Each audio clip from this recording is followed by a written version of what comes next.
it's Cyndi, aka Disney Queen. Today I'm going to talk to you about planning your fantasy Disney World trip. So stay tuned.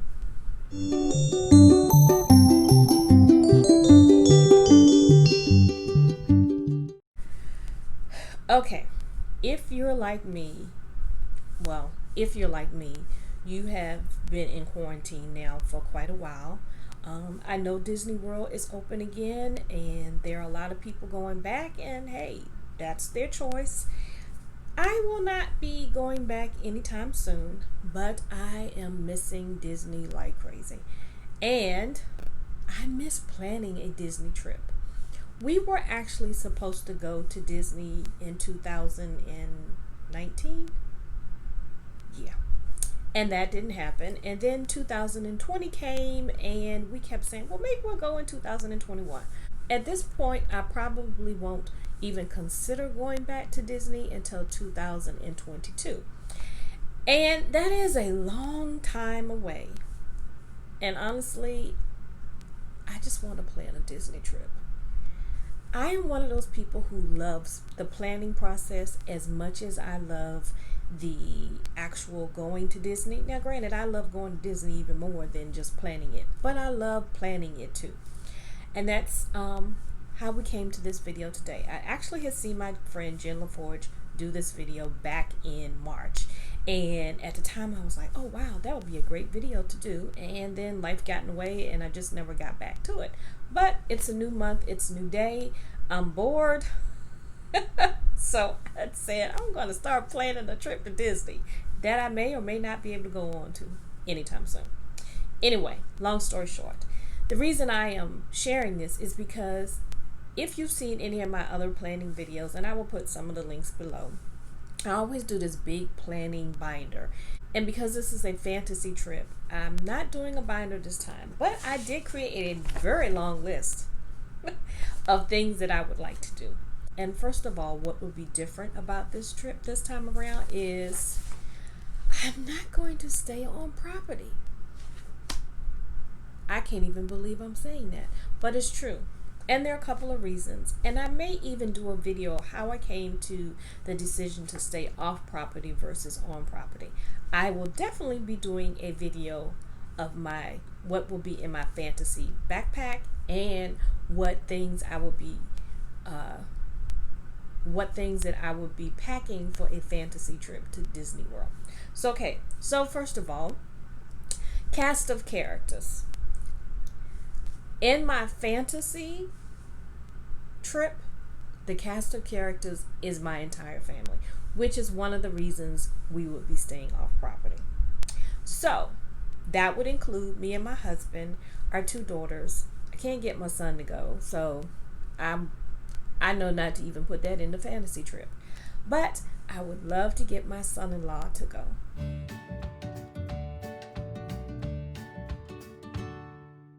Guys, I have a son-in-law who does not like Disney, but we think if we can just get him to Disney, he might change his mind. I'd also like my mom to go, but honestly, when I even broached the subject with her, she was like, I've already been to Florida several times. I don't need to go to Florida again. Well, if your children and your grandchildren are going to Florida, you wouldn't go to Florida with us.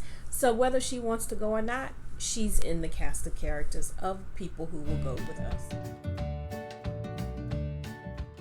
on this fantasy trip.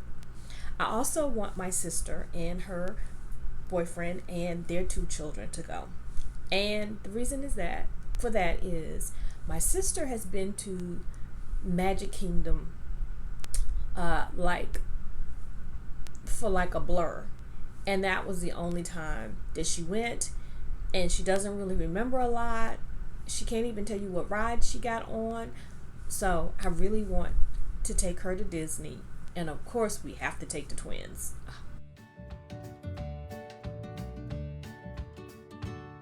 I miss my babies. We also would be taking my nephew, who is 20. We would also be taking my sister's boyfriend's son. Both of the boys are in their 20s, but they love their little sisters, and so one thing for sure, they would be great to have along to help with the babies. So that is the cast of characters. Time of year. Okay, my all-time favorite time to go to Walt Disney World is definitely at Christmas time, without a doubt. One, it's not too hot usually. Sometimes it's even cold. Two, it's Christmas time. Like all the things that I envision when I think of Christmas time and Disney, there's just not a better time to go. Now, granted, the week of Christmas is not the best time to go. But a couple of weeks before, even into November, I just want to be there when the Christmas decorations go up. So, Christmas time. Now, in my fantasy trip, we have several family members who are in the military, so we would be using the military Disney Armed Forces salute passes, and you can get 4-day pass and 5-day pass, at least at this moment in time. Hopefully it will not change anytime soon, and that would be what we would do. Now, I would like to do a 5-day hopper, although I know some of my family members that are on this list are not necessarily looking to go into the parks every day like I and my daughters would do. So we have said we would be flexible. Some people would get like 1-day ticket. My husband, that's pretty much what he said. He'd like to go into the parks 1 day and he'll be satisfied. Okay, not a problem. We will be at a rental vacation home so he can relax, he can eat, sleep, go shopping, whatever he wants to do. The rest of us can go to the park. I would like to at least have one person with an annual pass so we could save on parking and so we could save on meals. Again, this is a fantasy trip, so why not dream your big fantasy? Okay, the schedule. Now, there are two ways we could do this. We could all fly in, or some of us could drive, spend the night somewhere, and get to Orlando the next day. That would actually help my sister keep down the cost if we rented a big van and everybody rode together. And it would help my husband, who does actually take dialysis, so we will be taking his machine with us. And so a van would be a good way to travel. Some of us would probably travel by plane and meet us there. More than likely, my daughters and my son-in-law. So, how many days? We never go to Orlando without staying at least a week. 8 days at the most. Because that gives us time to really travel, enjoy a day or 2 days off, depending on which type of pass we get.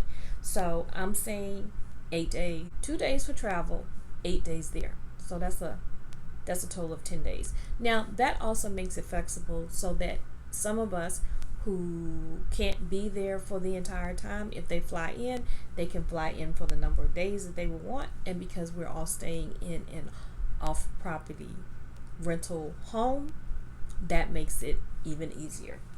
The first thing I do when I get to a hotel after we check in is we usually go to downtown Disney Springs to the rest of y'all. It will always be downtown Disney to me, just saying. And we walk around, check out the Disney store. I'm being flexible here, so it just kind of depends on what the family would like to do. But for sure, the very first night that we are there, we always have dinner at Ohana's. Now, in this case, it would not necessarily be everyone. We might break it up into 2 groups, or maybe some of us will go and some of us wouldn't go. Again, it's a large group. We want to be flexible. But I'm going to be eating at Ohana on the first night that I'm there. And then I'm going to either be watching the fireworks from my table, depending on if they give me a good table. But wait, this is a fantasy trip, so I'd get a good table with a good view to see the fireworks. If not, we can always walk down to the beach at the Polynesian and watch the fireworks from the Polynesian beach, because they do pipe the music in for you to hear. That's another choice. Now, the next day, it will be straight to the parks for this girl. Can't speak for anybody else. We would do Magic Kingdom, Epcot, Animal Kingdom, Magic Kingdom twice at least, Epcot twice at least. That's the reason for a Hopper Pass. And then we would have a day off where my husband's fantasy would be to shop. And so one of the things I want to show you is I have a list with a tentative schedule. I have resort choices because I'm looking at several different vacation home choices. It definitely has to have a pool. It definitely has to have a kitchen. It has to have enough room for all the members of our family. And it needs to be as close to Disney as possible. And I do know that can be done. Special dinner choices. There are a couple of places that are on my wish list of places to eat. And since this is a fantasy trip, I will be talking about those. That will be in the second video. Other things that we could do, like on the off days or in the evenings. I've never done the Fantasia mini golf. That would be good for some of the family members to do. There's always so many different things at the different resorts, and it's Christmas time. I have to go and see all of the Christmas decorations at the different resorts. When we first get there, we always get on the monorail and go around to the Contemporary, to the Grand Floridian, and to the Polynesian, especially after we've had dinner at the Polynesian, so that I can see the Christmas decorations at the various hotels. I will let you know more about some of the special events that I would like to do when I do my second part. I have a shopping list of places that I would like to go shopping, places that we never miss. We never miss the flea markets. We never miss going to the Vera Bradley outlet, and we never miss going to Disney Springs at least twice. And of course, we never miss going to the Character Warehouse. These are the type of things that we do in the evening.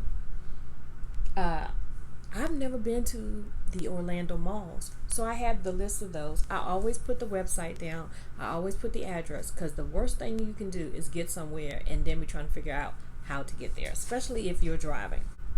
And if you want some cheap Disney stuff, you should always go to Walmart and Target in Orlando, because it's not like the Walmart and Target in your own hometown. Like when you walk through the door, there's like a whole array of Disney stuff, and it's usually pretty cheap. Like it's a whole lot less expensive than the stuff in the parks, but it's still Disney. Some other activities that I've listed on my planning is for family members who may not go to the parks every day. Some of them might want to take a ride over to the Kennedy Space Center and view that. I think my husband would really like that, and I think my son-in-law would too. Let's see, is there anything else I want to go over? One of the things that we always do when we go is there is one specific Italian restaurant that I go to every time I go to Orlando after I initially figured out that it was in Orlando, and that is Giordano's Pizza, and it's the Chicago deep dish pizza. Oh my gosh, it is so good. I can't even tell you. But that's always on the list. But this time, since it's my fantasy trip, we have been to the House of Blues. One other time we went to Orlando, so I decided to add, because I think there are family members of mine who would really enjoy that. So I'm trying to keep in mind that it's just not a trip for me, even though it is my fantasy trip, but it's a trip for everyone.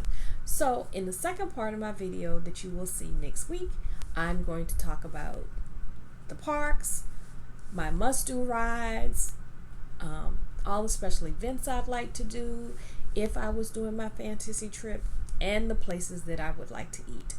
So you tell me, what is your idea of a fantasy trip? Like if money wasn't an object and you could go anytime that you wanted and you didn't have to worry about where you stayed, like what would you do on your fantasy trip? Anyway, thanks Jen for giving me the idea for this video. If you like this video, please give it a thumbs up. If you haven't subscribed, what are you waiting for? So until I see you the next time, have a blessed day. Bye.